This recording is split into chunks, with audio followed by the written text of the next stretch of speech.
हाँ हाँ भैया कर दिया स्टार्ट। हाँ ठीक ठीक।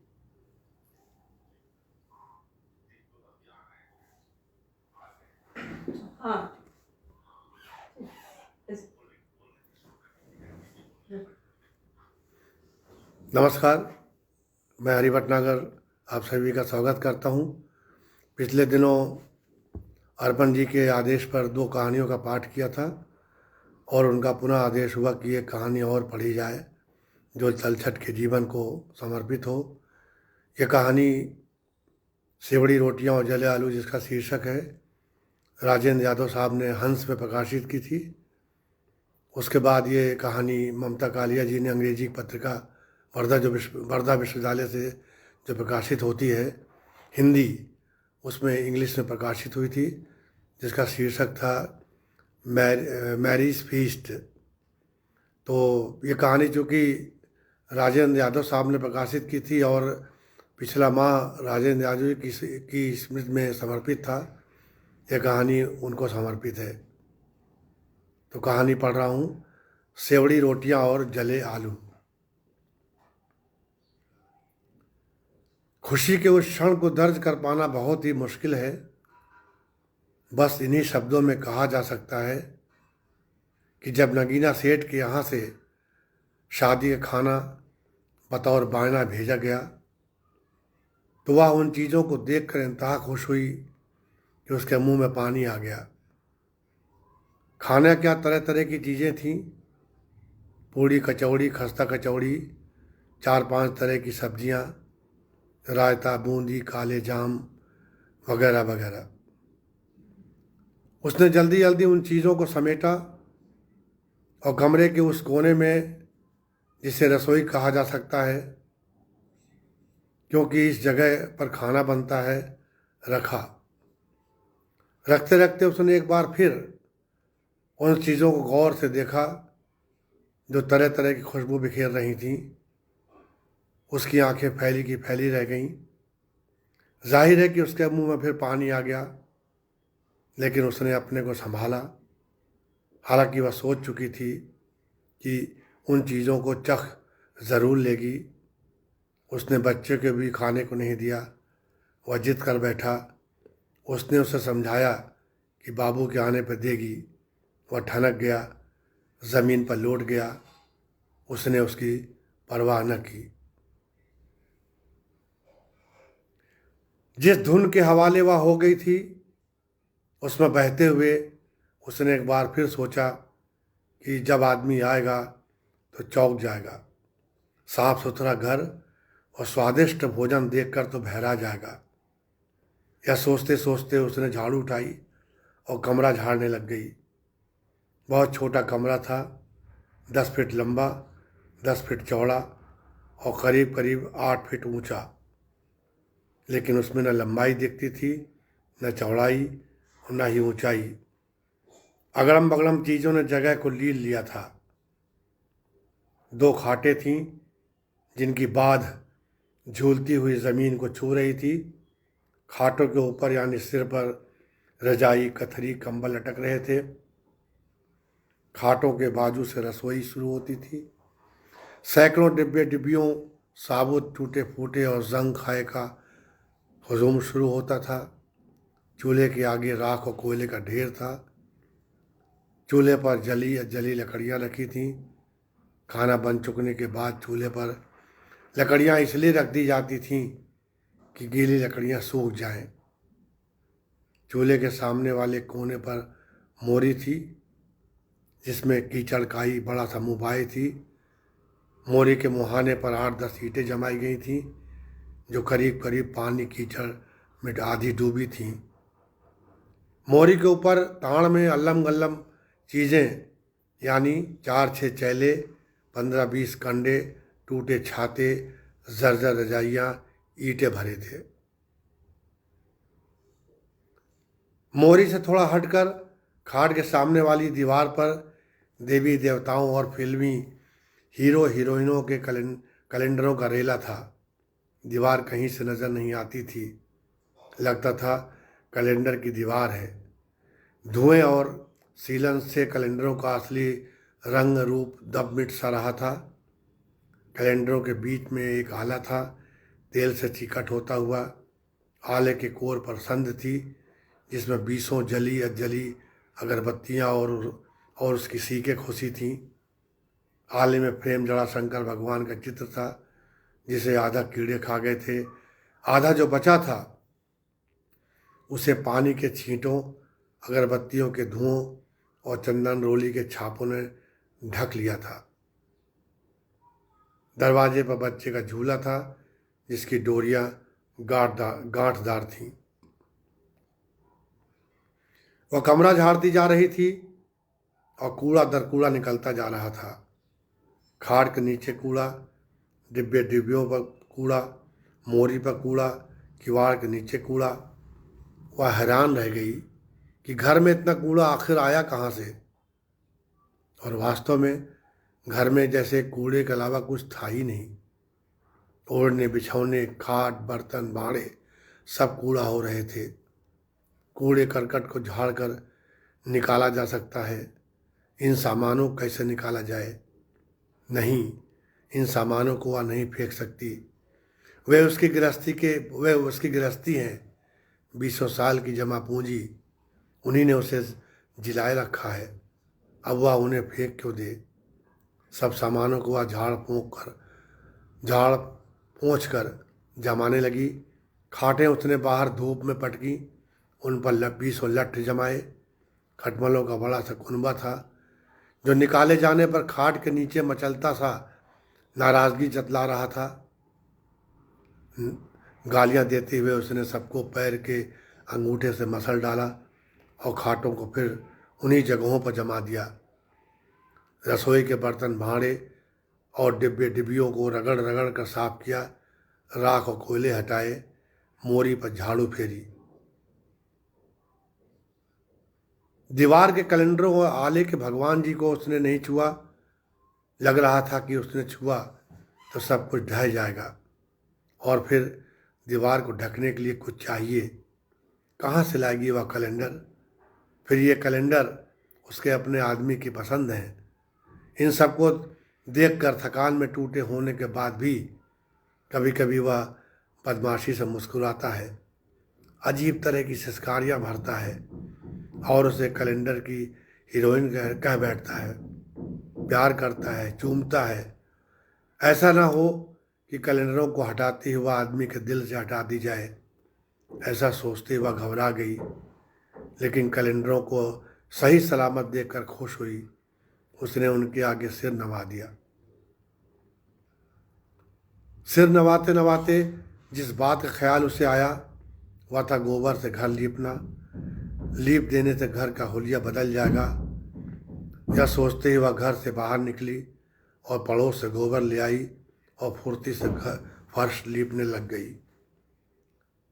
सफाई के बाद भी झींगुर कीड़े थे जो उछल कूद मचा रहे थे। गोबर मिट्टी से उसने कोने अतरों के छेद बिल बंद कर दिए, लेकिन झींगुर कीड़े थे जो खाट और जहाँ जहाँ जगह मिलती जाती थी समाते जा रहे थे। जैसे सामानों की तरह उनका भी वजूद घर से जुड़ा है, वे हटाए नहीं जा सकते। कीड़ों को उसने अंगुलियां चटका कर उच्छिन्न हो जाने का श्राप दिया और मोरी पर आकर हाथ धोने लग गई। गोबर मिट्टी छूटते ही हाथ साफ निकल आए थे, उनमें चमक आ गई थी। उसने चूड़ियों में फंसी गोबर मिट्टी निकाली और कोहनियों तक हाथ फेरा। कोहनियों को धोते धोते उसे एकाएक गुदगुदी सी होने लगी। उसका आदमी जब उसे प्यार करता है तो कोहनियों पर हाथ फेरता है। धीरे धीरे वह मुस्कुरा दी। आज वह आदमी को प्यार करेगी, उसकी कोहनियों पर हाथ फेरेगी। यह सोचते ही उसकी आंखों के सामने आदमी की शक्ल तैर गई। आदमी प्रेस में कंपोजिटर है और बहुत ही दुबला पतला, हड्डियों का ढांचा। लगता है अंतहीन काम ने उसकी हड्डियों का मांस गला दिया हो और उसकी जगह थकान और टूटन भर दी हो। हर वक्त वह निढाल रहता और उनीदा, उसके सूखे और भावहीन चेहरे पर आंखें नींद से बोझिल और कीचड़ भरी होती, मानो प्रेस के काम ने उन्हें सोने और कीचड़ साफ न करने की सजा दे रखी हो। घर में वह हर वक्त खाट पर पड़ा रहता, मुंह बाए खुली पलकों राल टपकाता सोता रहता, जागता तो उन्हीं आंखों अपलक कहीं खोया रहता। एकाएक उसे लगा कि आदमी आ गया, लेकिन सिर झटक कर सोचा कि नहीं, इस बखत कैसे आ जाएगा, अभी तो संध्या हो रही है। वह तो रात को, आधी रात को आता है। साइकिल खड़खड़ाता, घंटी टुनटुनाता। झांक कर देखा तो पड़ोस का आदमी था, साइकिल खड़खड़ाता निकला था। सांझ होते होते उसने घर का रीने सजा दिया था। जब उसने ढिबरी जलाई तो बच्चे का ख्याल आया जो बाहर ज़मीन पर सो गया था। ध्यान आया कि उसने तो उसे कुछ खाने को दिया ही नहीं। यह सोचते ही वह भीख सी गई अंदर तक। उसने बच्चे को उठाया और उस पर चुम्बनों की बौछार सी कर दी और रुआसी हुआई। मन हुआ कि बच्चे को जगा दे और खाना खिलाए, लेकिन यह सोच कर रहने दिया कि बाप के आने पर जगाएगी तभी खा लेगा।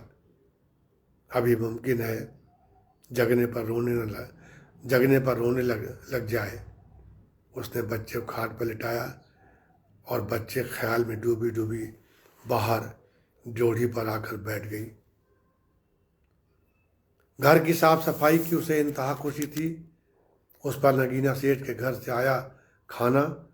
इस सोच से उसकी भूख सी जाग गई। एकाएक लगा पेट में हाथों ने करवट ली। खौलता पानी दौड़ गया। उसने सवेरे से कुछ खाया ही नहीं। पेट पर हाथ फेर घुटनों पर हथेलियाँ टिकाकर वह उठी और बच्चे के पास आ खड़ी हुई। बच्चा उघारी खाट पर तेज तेज सांस लेता हुआ मुँह बाए सो रहा था। चमड़ी उसकी गंदमी और इतनी झीनी थी कि सीने की एक एक हड्डी गिनी जा सकती थी। सांस के साथ नीचे दबकर ऊपर हड्डियों से चमड़ी ऐसे टकराती कि लगता है चमड़ी ना होकर बरसाती पन्नी हो। बच्चे की इस हुलिया से उसे कचोट हुई कि अभी तक वह बच्चे से गाफिल क्यों रही। काफी देर तक खड़े खड़े वह बच्चे में डूबी रही। फिर बच्चे के बगल में बैठ गई, फिर लेट गई। बच्चे के सिर पर हाथ फेरते फेरते खर्राटे भरने लगी। बाहर कुत्ते के भौंकने से उसकी नींद टूटी तो चौंक कर उठ बैठी। रात गाढ़ी हो रही थी। कमरे में मच्छरों का हल्ला तेज हो गया था। एक पल को बाहर आ खड़ी हुई तो बहुत बड़ा चांद दिखा जो कांपता हुआ पेड़ों के ऊपर उठ रहा था और इतने करीब लग रहा था जैसे उसके घर में घुस आएगा। थोड़ी देर में साइकिल की घंटी टुनटुनाई। साइकिल खड़खड़ाई। उसका आदमी आ गया था। रोज की तरह वह एकदम निढाल लग रहा था, जैसे साइकिल और दिन भर के काम ने उसका सत्व खींच लिया हो। इसके बाद भी वह उनसे किसी तरह जूझता घर तक आ पहुंचा था। दीवार से साइकिल टिका। वह झुके कंधों पल भर को खड़ा रहा, स्थिर सा, मानो साइकिल ने उसे थका दिया हो और अब वह उससे राहत पाया हो। गहरी सांस छोड़ता वह बढ़ा, अपने घसीटता हुआ सा, और चूल्हे के सामने आ बैठा और थकी हुई नींदी आंखों खाने का इंतजार करने लगा, जैसे कह रहा हो कि जल्दी खाना दे, नहीं तो वह सो जाएगा यहीं पर। पत्नी ने हुलसते हुए जब थाली सजा कर दी तो उसने सूनी आंखों खाना देखा और सब कुछ अपनी लंबी हड़ीली उंगलियों से मीड़ डाला और सुस्त हाथ से बड़े बड़े कौर बनाता धीरे धीरे खाने लगा, चपर चपर झपकते हुए। लग रहा था हाथ में दम ही ना हो, जबरदस्ती मुंह तक ले जा रहा हो। पत्नी हैरत में पड़ गई। सोचा कुछ था और हो कुछ रहा था। उसके दिल में आग से जलने लगी, लेकिन उसने जब्त किया। डिबरी की पीली रोशनी में आदमी को देखती जा रही थी, जो लस्त सा खाने से जूझ रहा था। आंखें बंद थीं। हाथ था जो मशीनी तौर से मुंह तक जाता, और मुंह था जो हाथ के आते ही मशीनी तौर से खुल जाता था। यह प्रक्रिया काफ़ी देर तक चलती रही। जब हाथ को थाली में कुछ नहीं मिला तो उसने मुंह खोला और छत की ओर करके उसमें ढेर सा पानी डाला। इसके बाद उसने थाली में हाथ धोए, कुल्ला किया, पजामे के पांचे से झुककर नाक पोंछी और लंबी डकार लेकर खाट पर किसी सूखी डाल की तरह गिर पड़ा और धीरे धीरे आंखें मीच ली। पत्नी का गुस्सा आसमान पर था। उसने उसे झिंझोर डाला। सेठ नगीना के यहाँ से पकवान आए तो कुछ बोला ही नहीं, चर गया जानवरों की तरह। आदमी चौंक कर कोहनियों के बल उठता आश्चर्य से बोला, सेठ नगीना के यहाँ से पकवान? जैसे उसे विश्वास ना आ रहा हो। फिर एकाएक बोला, तूने दिए क्यों नहीं? पत्नी आंखें तरेरती झुंझलाते हुए बोली, और तूने खाना खाया क्या? पकवान ही तो थे। आदमी ने कोहनियाँ ढीली छोड़ दी। मुर्दार